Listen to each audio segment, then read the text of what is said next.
जब समुद्र मंथन हुआ था तो अमृत से पहले भयानक हलाहल विष निकला। उस समय भगवान शिव ने लोक कल्याण के लिए विषपान किया था। उस हलाहल विष को अपने कंठ में धारण करके भगवान शिव नीलकंठ नाम से भी पुकारे जाने लगे। ऐसे ही उन्होंने अपनी परम भक्त राधा की रक्षा की और उसकी जान बचाने के लिए शिव जी ने स्वयं विष का प्याला पी लिया। सब अच्छे से हो गया। ठाकुर साहब तुझे पसंद करके चले गए। मैं बहुत खुश हूँ राधा बिटिया कि तू इतने बड़े घर की बहू बनेगी। अब बस सब अच्छा होगा। मेरी बेटी राज करेगी राज। मैं गांव में सबको मिठाई खिलाकर आता हूँ। राधा अपने पिता के चेहरे पर खुशी देखकर बहुत खुश होती है। राधा की शादी की तैयारियां शुरू हो जाती हैं। शादी से एक दिन पहले राधा की जेठानी उसके लिए शादी का जोड़ा लेकर आती है।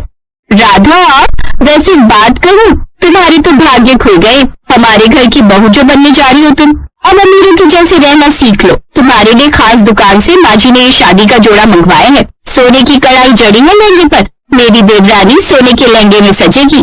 भाभी, वीरेंद्र जी नहीं आए। मैंने उन्हें एक बार भी नहीं देखा। बापू तो कह रहे थे वीरेंद्र जी आज आपके साथ आएंगे। अब तो तुम इन सब चीजों की आदत डाल लो। हमारे घरों में आदमी फुर्सत में नहीं रहते, बहुत काम होते हैं ठाकुरों के पास। अरे अब कल शादी तो हो ही रही है, कल के बाद जितना मर्जी देख लेना। राधा उस समय चुप हो गई। राधा और उसके पिता ने वीरेंद्र की तस्वीर तो देख ली थी, पर सच में वीरेंद्र से नहीं मिले थे। अगले दिन राधा की शादी थी। राधा भगवान शिव और माता पार्वती का आशीर्वाद लेकर मंडप में बैठती है। वीरेंद्र का चेहरा सहरे से ढका हुआ था।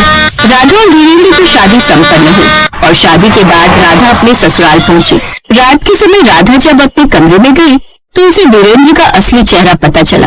वीरेंद्र को नशा करने की बुरी आदत थी। इस वजह से वो हर समय नशे में रहता था। माँ जी, वीरेंद्र जी तो बहुत ज्यादा शराब पीते हैं। आपने कभी उन्हें मना नहीं किया? मैं तो उनको रोज मना कर रही हूँ, पर वो मेरी बात ही नहीं मानते। वो कहते हैं कि जब उन्हें घर में कोई और मना नहीं करता तो मैं कौन होती हूँ उन्हें मना करने वाली।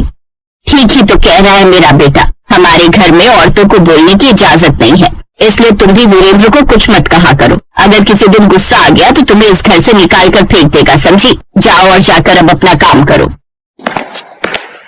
राधा, तुम इस घर में नहीं हो। तुम देवर जी के बारे में नहीं जानती हो। उन्हें पीने की बहुत बुरी आदत है और बोतल के आगे वो किसी को कुछ नहीं समझते। इसीलिए प्यार से रहो। यहाँ पर अगर ज्यादा बोली तो कहीं ऐसा ना हो कि तुम्हारी शादी टूट जाए। पीने दो ना, पीते हैं तो तुम्हें क्या फर्क पड़ता है? तुम्हें यहाँ पर सारे ऐशो आराम की चीजें मिल रही है, तुम अपने मजे करो ना। मधु भाभी, आप इसलिए ऐसा कह रहे हो क्योंकि बड़े भैया को शराब की लत नहीं है। अगर उन्हें होती तब आपको पता चलता। तुम्हारी इतनी हिम्मत, गरीब भिखारी कहीं की मेरे आगे जुबान लड़ाती हो। एक तो तुझे इस घर में शादी करके लाए, ऊपर से तू मेरे और मेरे पति के बीच में रिश्ते खराब करना चाहती है। मैं तुझे अभी बताती हूँ। राधा की जेठानी मधु से जोर से मारी। राधा दर्द से कराई। जेठानी उसे मार पीट कर कमरे से चली गई। शादी के कुछ समय बाद राधा को दिन चढ़ गए। वो माँ बनने वाली थी, पर जेठानी मधु ने सास ससुर के मन में राधा को लेकर शक पैदा कर दिया। माँ जी, पिछले काफी दिनों से तो देवर जी की तबीयत ही ठीक नहीं है। उससे पहले वो अपने दोस्त की शादी में चले गए थे। अब इन 2 महीनों के अंदर ही राधा माँ भी बनने वाली है। मुझे तो दाल में कुछ काला दिखाई देता है। मुझे लगता है राधा देवर जी के नहीं किसी और के बच्चे की माँ बनने वाली है। मधु बहुत ठीक कह रही है। हमें इस बारे में पहले वीरेंद्र से बात करनी चाहिए, तभी सच पता चलेगा। शाम को वीरेंद्र को आने दो, सब पता चल जाएगा। शाम को वीरेंद्र आया तो वो नशे में डूबा हुआ था। राधा के सास ससुर ने वीरेंद्र से सच्चाई पूछी। वीरेंद्र बेटा, हमें सच बता, ये बच्चा तेरा ही है ना? क्या बात कर रहे हो माँ? मैं और राधा के साथ कभी नहीं। मुझे कुछ याद भी नहीं है। मैं तो उसकी शक्ल भी ज्यादा देर तक देखना पसंद नहीं करता। वो तो मैंने आप लोगों की मर्जी से उससे शादी करनी, वरना मैं तो रात को कमरे में भी नहीं सोता हूँ। देखा, मैंने कहा था ना ये बच्चा किसी और का है, हमारे देवर जी का नहीं। करना क्या है, हमारे घर की बदनामी हो इससे पहले इसे रास्ते से हटाना होगा। जहर का इंतजाम करो। क्या हम देवरानी जी को जहर देकर मार देंगे? पिताजी, हमें बात यहीं दबानी होगी। अगर जरा से भी बात हवेली से बाहर गई तो पूरा गांव, सारे बिरादरी के लोग हम पर थू थू करेंगे। हमारी बहुत बदनामी हो जाएगी। पिताजी, कुछ करना होगा। कल शिवरात्रि है, कल हम बहू को जहर देकर मार देंगे। राधा के ससुराल वाले हत्यारे बन चुके थे। उन्होंने बहुत बड़ा षड्यंत्र अपनी बहू को मारने के लिए रच लिया था। अगले दिन वीरेंद्र कमरे में सोया रहा। शिवरात्रि का पावन उत्सव था। भगवान शिव और माता पार्वती कैलाश पर विराजमान थे और भक्तों के द्वारा की गई प्रार्थना को स्वीकार कर रहे थे। इधर राधा के ससुराल वाले उसे मारने की पूरी योजना बना चुके थे। उन्होंने विष का प्याला तैयार कर लिया था। राधा घर पहुंची तो उसके सास ससुर और जेठ जेठानी उससे बहुत अच्छे से बात करने लगे। राधा बहू, मंदिर से हो आई? आज बहुत पावन पर्व है। आज मैंने और मधु ने खीर बनाई थी। भगवान शिव को तो भोग लगा दिया है, बस तुम्हारा ही इंतजार कर रहे थे। खाकर बताओ कैसी बनी है। अपनी सास का इतना प्यार देखकर राधा की आंखों में खुशी के आंसू आ गए। जी माँ जी, मैं खाकर देखती हूँ।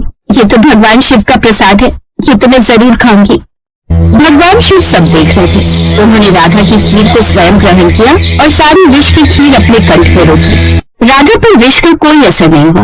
तभी भगवान शिव प्रकट हुए। वीरेंद्र भी कमरे से आ गया था। शिव जी बहुत क्रोध में थे। उन्होंने अपना त्रिशूल उठाया और राधा के सास ससुर जेठ जेठानी पर त्रिशूल से प्रहार करने लगे। तभी राधा ने उन्हें रोक लिया।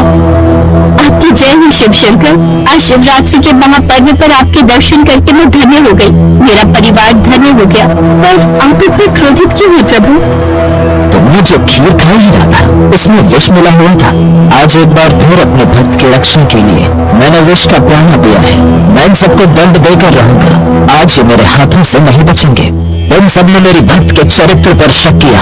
आने वाली संतान राधा और वीरेंद्र की है। तुम सबको मैं क्षमा नहीं करूंगा।